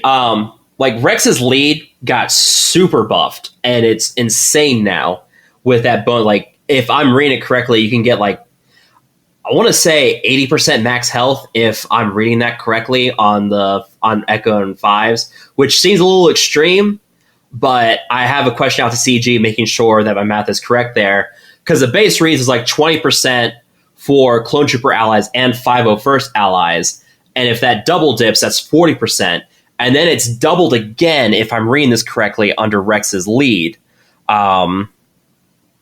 Let's see. Well, I'm going to note this. It says Clone Trooper allies and 501st allies. So it's not like the JKR one where it said if you have a Jedi or an Old Republic, or it's 501st and Clone Trooper allies if I'm reading it verbatim and using precedent.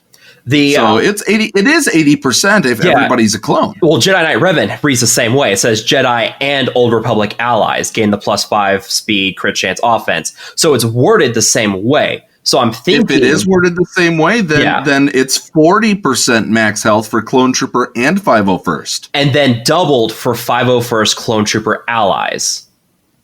So my question is this 80% max health with his leadership? Like, that's my question, and I reached out to CEG earlier this morning. I haven't heard anything back yet, because I want to ask that. I'm also asking if Echo's Unique is going to be 40% with a double dipping for Clone Troopers and 501st. So I've got a couple questions out on the fine details here, because if that's 80% max health, that's absurd. Like I don't even know what to do with that. I mean, it's still not going to be as good as Shock T's leadership. Don't get me wrong. Shock T's leadership is still by far going to be better, because you still have the health and the health and protection regeneration. You have the 35 bonus speed, and you have the stacking offense, protection, and health still per the Clone Trooper ally. So I think Shock T's lead is still going to be better, and that's why I have her Zeta as number 1. But this lead got better, and I think that's huge. Like, I can't even believe they buffed this lead. Yeah, a lot of people were like, "Oh, they're gonna nerf his lead." Nope. Yeah, nope. Everything I saw pointed at his lead getting nerfed, and then they roll this out, and I'm like, "Oh, you've got to be kidding me!" But oh man, there's so much to unpack with clones, man. This whole rework, and then this unique for Rex. There's +4% bonus speed for each 501st ally present at the start of battle. I mean, you've got 3 501st allies you're automatically using already with Rex, Echo, and 5s. So that's 12% bonus speed right there, plus 35 speed from Shock T. These guys are going to be fast. I mean, let's say you have Rex at 260 speed. I'm pretty sure the percentage is going to go off the base speed and before the leadership kicks in. So if that happens, you're talking 260 speed plus 12% added on. That's 291 speed right there, plus another 35 from Shock T. That's stupid fast. That's 326 speed. So that's almost faster than the fastest Bastilla that I've seen. Yeah, so. And that's just at 260 speed. That's only adding 100 speed onto Rex. You could go way faster than that. I mean, Shock T doesn't get the bonus. She's not 501st and she's not a clone. She won't get any bonus speed. But still, I mean, yeah, you get Rex up to 190 speed at that point, or 290 speed, which is some pretty decent mods on him. But at that point, it's going to be hard for anybody to outspeed him. And that's what half of this game sadly is. Yeah. At times is Galaxy of Speed mods. Yeah, pretty much. Oh yeah. Man. Well, what about the characters that you want to see them bring as far as the 501st? Now I know we have something coming up here, but I mean throw them out now if you need. Okay. Who in the 501st do you think is going to come to complete? Just give me two to complete a 501st squadron. All right. So, number one, Anakin Skywalker. He's obviously missing here. Anakin Skywalker is the general of the 501st. I think the 501st even has a nickname of like Vader's Legion or something once he turns into Darth Vader. Like, that is Anakin's personal legion once he turns into Darth Vader. So there's a very like strong history of Anakin and the 501st. The fact that Vader's hit, fist, by the way. Yeah, Vader's fist. That's what it is. Thank you. So the fact that Anakin right now does not have a 501st tag should be setting off warning bells in everybody's mind, because I can guarantee, or not guarantee, I would bet some money that we've got Anakin coming down the road that's going to have 501st stuff, like a General Anakin Skywalker something. Why don't they rework? Because they did touch up Ahsoka. Why don't they just touch up Anakin again to give him 501st instead of this whole conspiracy General Skywalker that they're talking about? Wouldn't it be great though to see somebody that people have invested in to get that touch up? Because remember what Carrie said on the Carrie interview, episode 16. Shaak Ti is a nesting doll. I think there is more to this whole 501st, and we're just seeing the tip of the iceberg, to be honest with you. Yeah, so that is a totally fair question, and that's one, when I was talking to some people about this theory, they're like, well, what about the Anakin that we have now? The Anakin that we have now just got reworked, 3 months ago for Padme? 3-4 months ago? Something like that. So did Ahsoka. Yeah, but Ahsoka is not like a necessary character for a Padme team like Anakin is. Like, Anakin, as his rework stands right now, has direct synergy with Padme. You can take Ahsoka out of a Padme squad and do fine. If you take Anakin out of a Padme squad, it's a lot harder. Because like Anakin has a dispel on his AoE if Padme is present. His Zeta gives a bonus turn to Padme if she's present. It's easy to take Ahsoka out of that squad. Not so easy to take Anakin out. And I think what they're trying to go for here is we already have this very solid Padme squad. So they're trying to give us a 501st Legion or 501st team that's not going to that's not going to destroy the Padme squad in the process. I think that's what they're going for here. Plus, new character monetization. But right, yeah. But I think that's where I'm coming from here. I can get by without Ahsoka on that Padme team. It's a lot harder. It's really difficult to get by with that Padme squad without Anakin. So that's why I think we're going to see a new Anakin anyways. Plus, I mean, he just got reworked to work with the Padme squad as it is. It would be very weird to see him get his third rework now just to be 501st. Because that would be his third rework. Ahsoka did get that one, and in her basic is if another 501st ally is present, she recovers 15 health. So she did get an ability rework as well. But that's she got a slight touch up. But this is the general of the 501st we're talking about here. You got to make him powerful. You got to give him something that makes you say he's got to be with the 501st. And I don't think they can do that without destroying the Padme squad. That's where I'm seeing from here. I know a lot of people won't agree with that. They'll be like, "Oh, well, just make Anakin work with 501st, and we can pick and choose between them." But I don't think CG wants to destroy the Padme squad just to make the 501st better. I mean, I know I personally wouldn't. Have you given us two, or was that just the first? Okay. Oh, the second one. Yeah. So the second theory, I mean, this is the big one that I had a theory on it. Well, no, I had a theory on Anakin, but my second one is going to be heavy. But wait, isn't Clone Sergeant heavy? I'm glad you asked that. So Clone Sergeant right now, if you look at the synergies, and this is something that I said before where I would take Cody out and bring Sergeant in. Cody loses a lot of synergy. Cody loses a lot of viability when he's not in that leadership spot. If I have a Gear 13 clone sergeant and I have him like 5k physical damage, of course you do. He hits like a freaking monster. I'm talking 50k plus on his basic when you get him going. He destroys. And I saw this synergy that they have, and they have Commander Cody listed for all the clones with synergy. Sergeant isn't anywhere to be seen. So I'm like, well, that's odd, because I talked to testers, and every one of them talks about how freaking awesome Clone Sergeant is at Gear 13. So it's not like some kind of mystery that Clone Sergeant's great. They know he's great. So the fact that Clone Sergeant isn't on any of these synergies, that has me wondering what the heck is going on with Sergeant and why don't we see him? My theory, let me put on my tinfoil hat here. My theory is we're going to see Heavy, because Heavy was part of what squad? I don't know if you know this. Wasn't it Windows? Heavy was part of Domino's squad.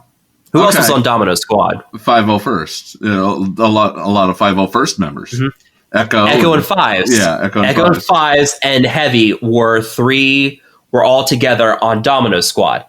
What unique just got added to Echo and Fives? Domino Squad.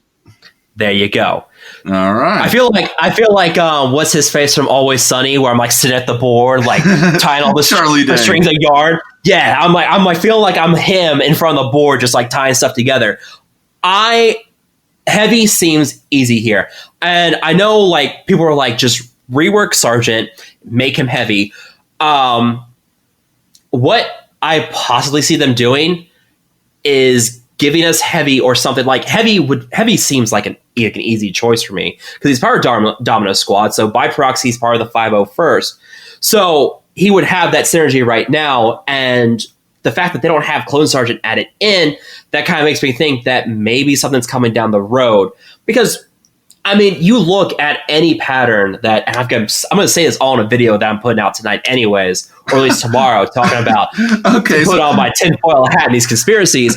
Look at the pattern. Yeah, look, I know I'm going like completely like off the rails here. Forgive me. But this is unfortunately this is people I don't care. Yeah, well, people are listening to this the day after we record it, so you know. Yeah. So essentially, you uploaded this pretty much video. You're going to be hearing the same thing if you actively watch McMole, or you can get a video synopsis right now. Take it away. But pretty much, we've seen this pattern multiple times before. With Grandmaster Yoda, he got a rework. His leadership was awesome. A bunch of people put that Zeta on that leadership, myself included. What came 2 weeks later? Bastila. Bastila completely negated the Grandmaster Yoda leadership. We see this where we get a rework and it looks awesome, but there's always maybe something missing that we're waiting on. And here we are. We only have 4 501st characters, and Echo looks great now with his damage, but Clone Sergeant seems to be missing. Clone Sergeant's the heavy damage dealer. So maybe it's not crazy to expect that we're going to see some kind of insane damage dealer get added down the road. And of course, we also have room for General Anakin. So that's kind of why I'm hesitant as well to do like these Zeta priorities and everything, because I do not believe for a second we are done with this 501st stuff. Gotcha. So one final question for the incoming transmission, and then we're going to take a break after this, and we're going to go back to pretty much the first topic that we talked about. When the free McMole campaign finally comes up, you know, I really wish that they would free you, especially in time for this. But you know, you're serving your time. You've already got the teardrop tattoo. Okay, so with that being said, don't tell my parents. I know. Yeah, they should not be listening to this. With that being Mom and Dad, said, if you're listening, I still love you. When your suspension is in its waning hours, are you going to live stream your walk out of the cage? Are you going to be leaving the whole live stream? I don't know. It's always been something I've thought about doing. Just like the last 5 hours, just turn on a live stream and it's just a countdown clock to like my account finally getting unsuspended. It's still something I'm mulling over. I've got to think on it some more, but I definitely intend to have some fun when I finally get freed. You got it. All right. Well, you know what? Scotty, unfortunately, is not going to be able to make it for the rest of the show. You want to close out the show with me this week, McMole? Sure. All right. Well, coming up after this break, we are going to go and we're going to do a top 10 list. I made a list of the top 10 clones in honor of you that I want to see added to this game. And, I want to see if you can make a case. I'm not going to defend any of them. I want to see if you can make a case for all 10 of these guys, So can you hang through the break?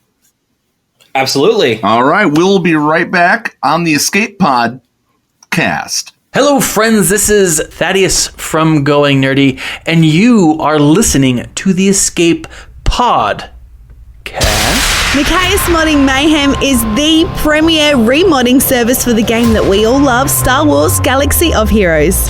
With some of the most affordable rates in the industry, Machias will rebuild your roster from top to bottom and give you consultation on where to go from there.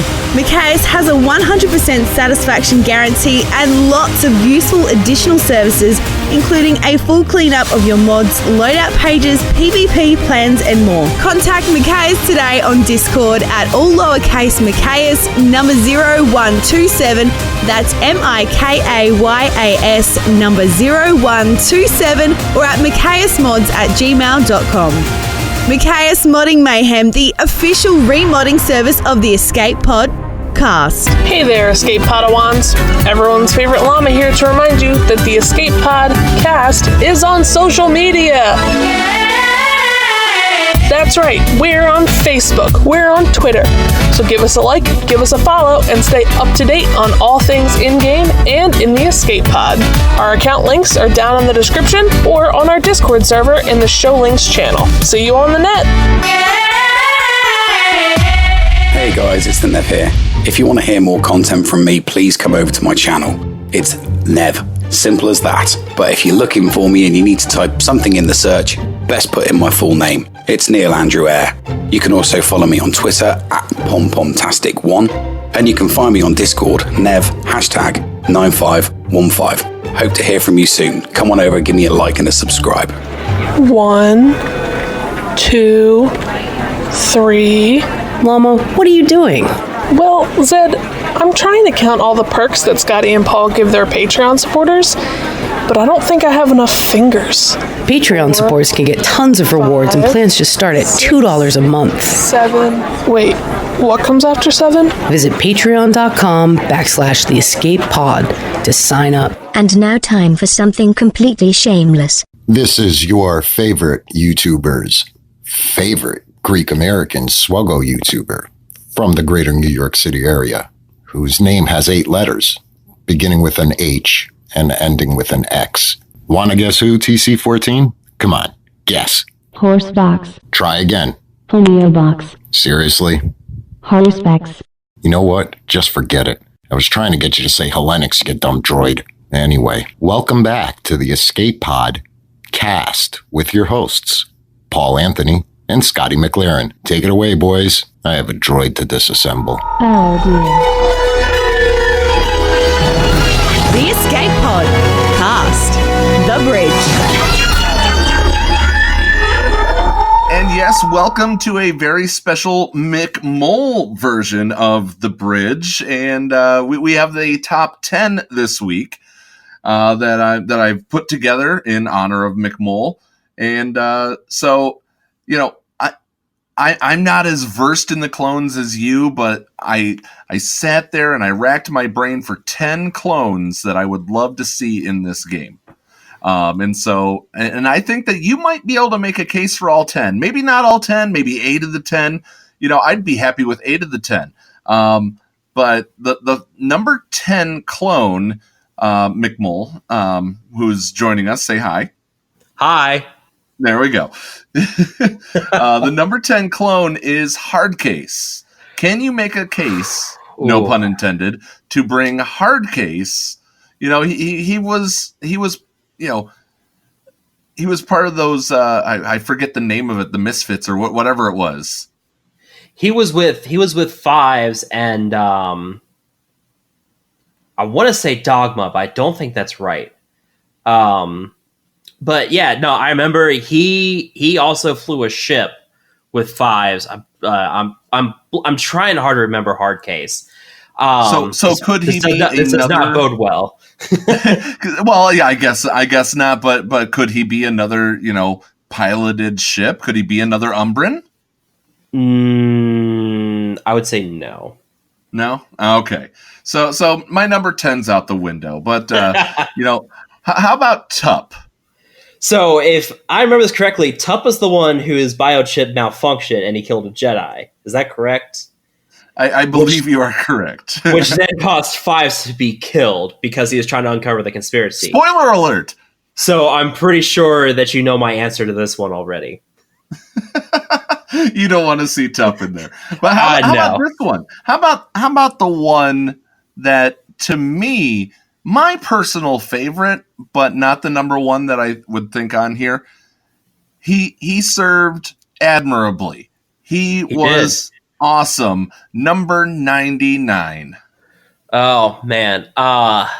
Yeah, I want 99 in this game so bad. Like if you need an inspiring clone story, 99's your man.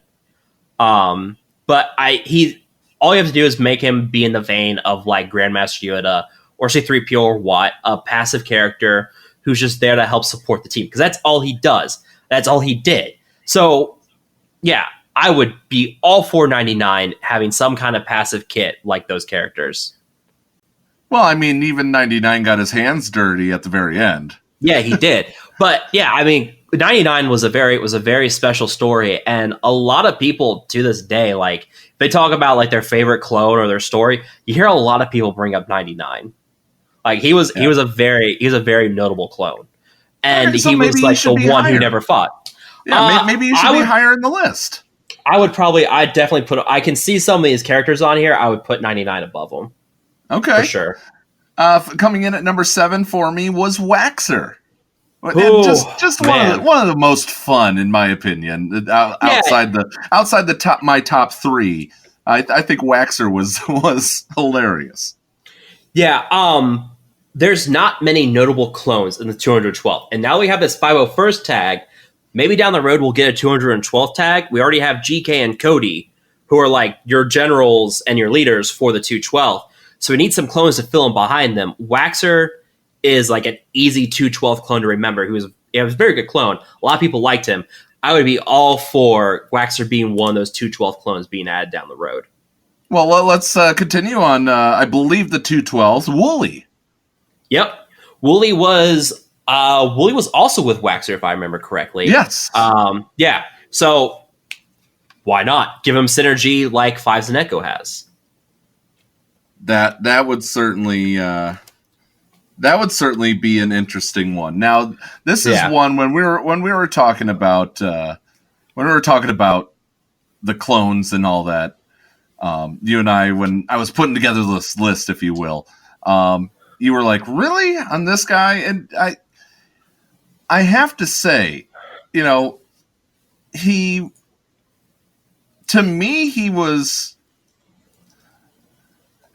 was one of my personal favorites, but not a lot of people's. I liked his red armor. Oh, his armor is amazing. Yeah, I want more clones with that armor. CT-1010 Fox was one of my favorite to look at, and I think that's why I enjoyed. He raided Zero's palace to rescue Amidala at that point as well. So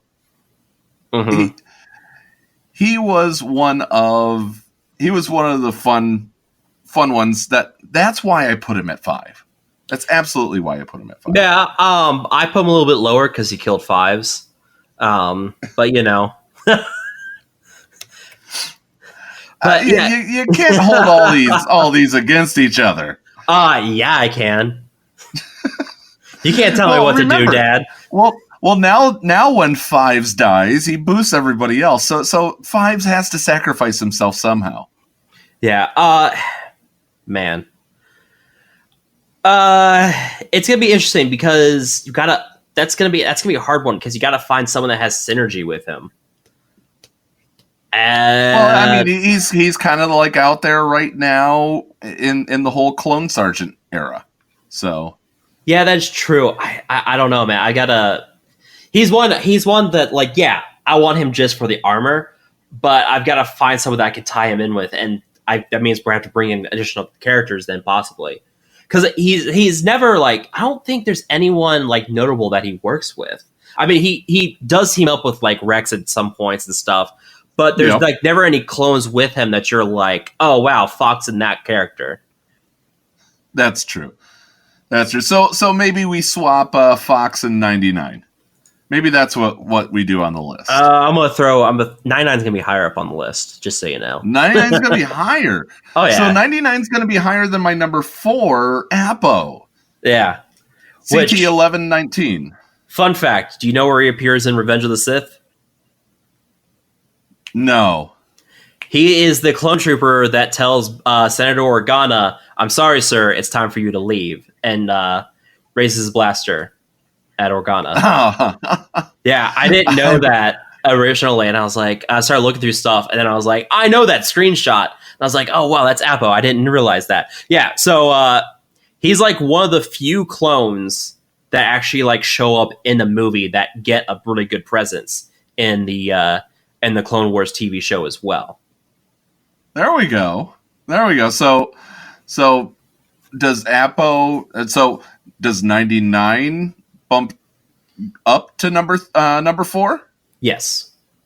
Okay, so 99's sitting at number 4. So Apo's sitting at 5. Well, and Fox drops down to 8. Actually, no, I lied. 99's still going to be higher.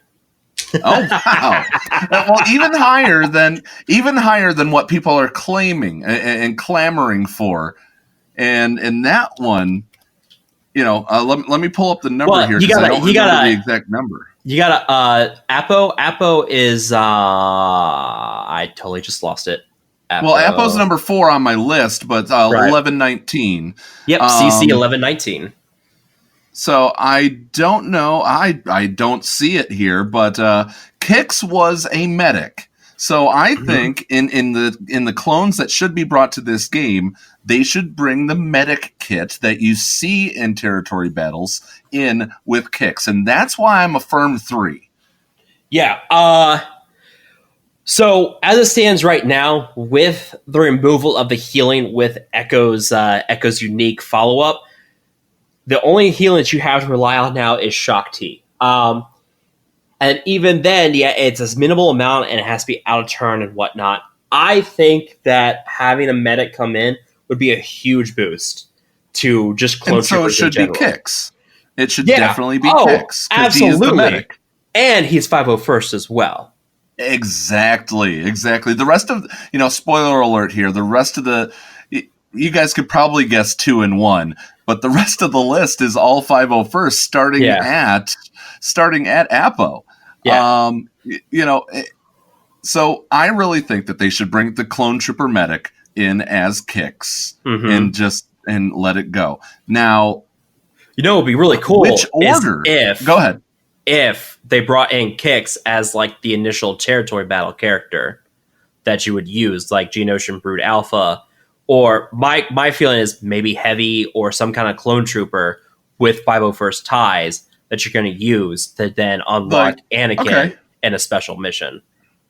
So that's so what you're saying here is do a 501st summoning tech for light side Geonosian territory battle. I could get behind that. I could absolutely get behind that. That's my thought. But these reworks already being out kind of has me worried that's not going to be what happens, and that's going to be some stupid.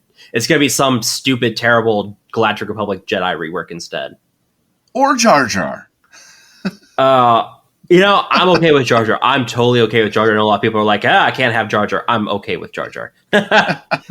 Now, the last two are the most identifiable 501st characters. But what order? Do you agree with my order, or do you think that it should be reversed? Okay, so so why don't you go ahead? You've helped here. Give the reason for why I have who I have at number 2, and give the reason for number 1. Number 2 is Wolf. And if you have not seen his armor, boy, are you in for a surprise. His armor looks fantastic. And he's a leader of what we call the Wolf Pack, which is led by Plo Koon. Wolf is a fantastic character in the TV series. He is well regarded. He's a lot of people's favorites, mostly because of that armor, because it looks so awesome. But Wolfpack is great. And I like Wolf. Wolf was one of my favorite clone troopers in that show. 99's my favorite, but I think your list for what we're going for here, I think your list is fair with where 99 is, because 1 through 3, there are a lot of people are going to interchange that. So 1 through 3 could be changed around a lot with 99, Wolf, and then the other character, which I'm pretty sure most people know who's at number 1. So Wolf, love him. A lot of people love him. Fantastic character, amazing looking armor, very unique looking armor. So number 2, totally okay with that. Number 1, Gregor. You saw this coming. Anybody who knows their clone saw this one coming. Exactly. Gregor, that last stand with Gregor in the TV show is probably one of the best moments in that TV show. If you ask for like some of the favorite moments from that show, people are gonna be like Gregor's last stand, because his last stand, it had everything. It had like people running for cover. He's just destroying droids left and right. He has time to salute the departing general, but like, it's been an honor, sir. His last stand alone, like, vaulted him up to like some people's favorite characters. And he does survive, which I thought was kind of weird that he survives his last stand and he comes back for the Rebels show. But he is, that always surprised me. But of course, I mean, he does die in the Rebel show. Spoilers! But it was Rex that ended up on Endor. Yes. Yeah, Gregor is the one who you actually see die on screen in Rebels. And Wolf was the other one, wasn't it? Yes. Yeah. Yep, Rex, Gregor, and Wolf. Yeah. But Gregor, he's a clone commando, and I'm watching this footage of the clone commandos with Battlefront 2 right now. I know Cubs fan Han's out there at Gamescom testing out the clone commando. But, oh, man, clone commandos, they're amazing clone troopers. They're like the elite squad. Gregor's just an amazing character. If there's one character that I think should be in this game, it's got to be Gregor. Like, one clone that has to be in this game. No. Now, it's entirely this list is ours. This list is absolutely ours. Go ahead. Sorry, I just got a message from my guy at CG. They are going to be putting out a post about those questions concerning the double dipping of like Echo and Rex and whatnot. So there will be a post out at some point clarifying those questions. Or it might already be out because this airs tomorrow. Yeah. For those of you in the future, you time travelers. Now, McMole, I really, really do appreciate you stepping into the role of Scotty for me to do this. I should have talked in an Australian accent the whole time. Sorry about that. Not entirely necessary, but absolutely appreciate. Look at that gator! I don't know. I can't do it. I can't do an Australian accent. I'm gonna get yelled at now. You will, but Scotty's gonna edit this up, and he's probably gonna edit his voice in. Hey. With that being said, McMole, really quick, I would just want to go ahead and thank all the Escape Podcast Patreons for all your guys' support. You guys are excellent. One thing I always have to make sure that I mention: happy birthday, Tenpool. I hope you're having a great birthday today. And McMole, I'm surprised I don't have to use the censor button on you. I worried about this. We talked about this. I got out of my system right before we started recording, so you're good. Okay. All right. Excellent. For those of you who have not done that, please go like and subscribe the videos of McMole. He is a great content creator. #FreeMcMole2. We've supported you from the beginning, buddy. I understand what you did, and I'm proud of you for you taking it as you have. It could have been much more nuclear. There was times there was times where I just wanted to just rage, but I was like, you know what? I've been down this road before with CG and stuff. At this point, it's not going to solve anything, so I'm just going to let it go. If I have to make a statement at any point, I will. I've had a statement prepared for like 2 weeks in case I ever had to release it, but nothing's ever forced my hand, so I'm letting it go at this point. If they reduce my suspension, cool. If not, all right. Well, I mean, you're a trooper. We appreciate you. You are a great content creator, and on behalf of Scotty and I, thank you for everything that you've done in this game for us. My pleasure. With that being said, I think I need to get these escape pods launched and all that stuff. But since I don't have, since I don't have Scotty here to push the button, I'm going to have to steal it back from him. But I need somebody to tell me to push the button, McMole. Hey, Paul. Yeah. Push the button. Don't mind if I do. What's going on? Where the hell are we? Paris? Thank you for pressing the self-destruct button. Attention! This is Colonel Sanders in forward command. Abandon ship! Abandon ship! All personnel proceed to escape pods. Close down the circuits. Evacuate the city. Self-destruct mechanism has been activated. Abandon ship! Where is it? Where is it? It's gotta be here. Out of order! Even in the future, nothing works. This ship will self-destruct in exactly 10 seconds. Counting down. 10, 9, 8, 6. 6! What happened to 7? Just kidding. 3, 2, 1. Have a nice day. Thank you.